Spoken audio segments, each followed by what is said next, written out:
Vous avez travaillé au Luxembourg et votre contrat se termine, vous aurez des démarches à effectuer au Luxembourg et en France.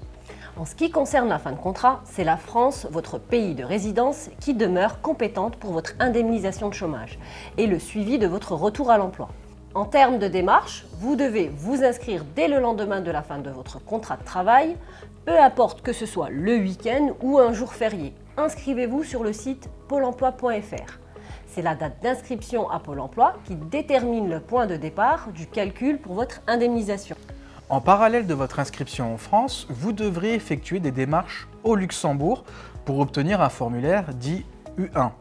À la fin de votre contrat de travail, vous pouvez demander à votre employeur luxembourgeois qu'il vous transmette un certificat de travail en vue de l'obtention de ce formulaire. Ce certificat devra être ensuite transmis à l'ADEME au Grand-Duché du Luxembourg, qui transmettra par la suite à Pôle emploi directement le formulaire U1. Cette démarche permettra à Pôle emploi de vous indemniser en tenant compte de votre période cotisée au Luxembourg, ainsi que des salaires que vous y avez effectivement perçus. Attention toutefois, n'attendez pas l'obtention du formulaire U1 pour vous inscrire. Shainez l'a dit, inscrivez-vous dès le lendemain de la fin de contrat de travail. Et si on vous propose une rupture d'un commun accord au Luxembourg, que faut-il faire, Julien ? Eh bien, sachez que ce mode de rupture au Luxembourg ne vous donnera pas le droit à indemnisation chômage en France.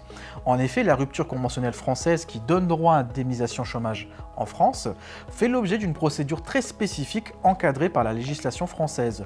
Une rupture d'un contrat à l'amiable à l'étranger sera toujours assimilée par Pôle emploi à une démission et ne donnera pas, en conséquence, droit au chômage. Pour plus d'informations, vous pouvez vous rendre sur pôle emploi.fr ou Frontalier Grand Est.